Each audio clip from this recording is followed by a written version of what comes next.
Mga guys, nanguha kami ng kahoy, kasi per pinuputol na yung para panggatong.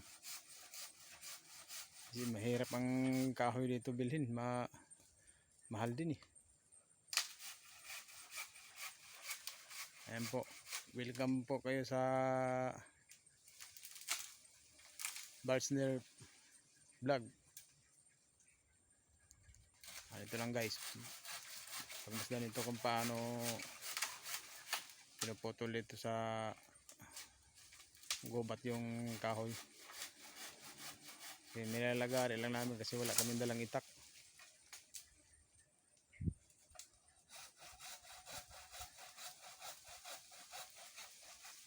Ayan po, todo hirap ng ginawa ng kasama ko paglalagari.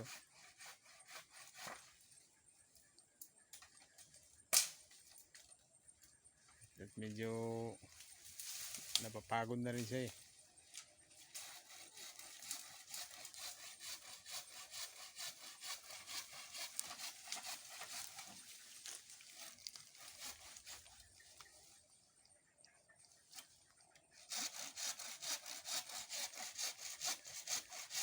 Ayan o.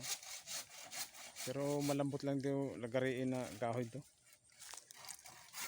Hindi naman masyado matigas.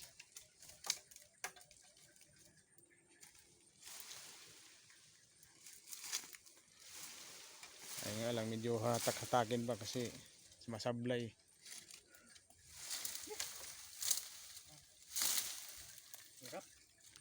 Hirap nga talaga no.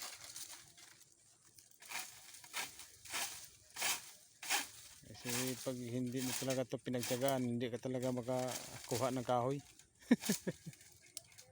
Hirapan ako sa pagsusod.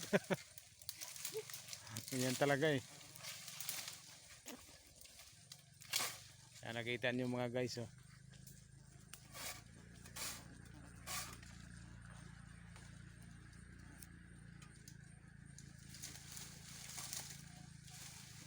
Ganito talaga kami dito sa probinsya, ganyan ang ginagawa namin pag nangunguha ng kahoy.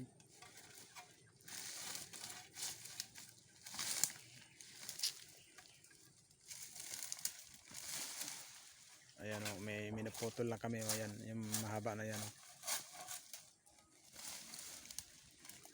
Tapos sibakin naman yan ng palakol para panggatong sa sinaing.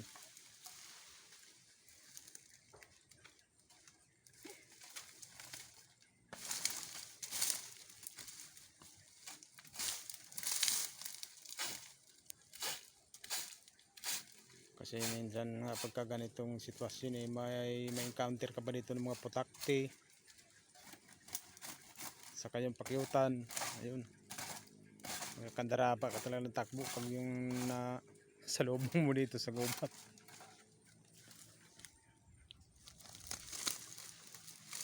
Ito pinagputulan ng puno ng niyog, ginagawa sa bansuhan ng yung pangbahay. Ayan mga guys, sinahatak na. Mahirap na hatakin to kasi may maraming nakakapit na mga yung mga bahaghari na makapit. Ang tinatawag dito sa Bisaya, bagon. Parang mga wire na nakapalupot, mahirap hatakin eh. Kaya medyo nahihirapan guys yung kasama natin pag hatak ng kahoy. Buti na lang matalim yung yung lagari.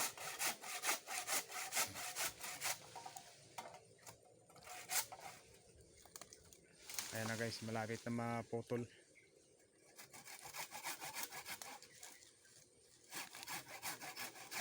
Ayan, kailangan may paraan ka talaga yan guys. So, binaliktad niya yung lagari.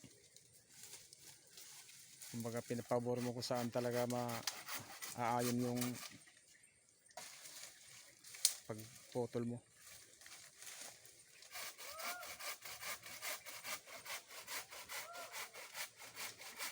Ayan.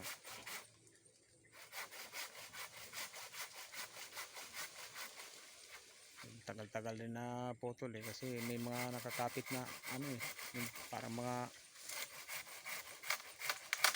linya ng PLDT yata itong mga nakasabit dito eh.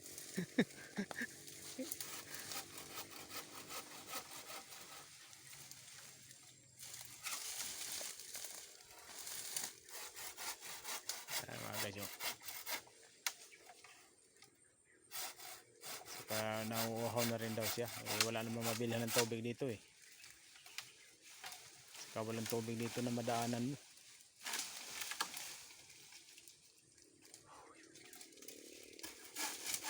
May mga buko rin naman dito, kaya lang wala rin mga bunga.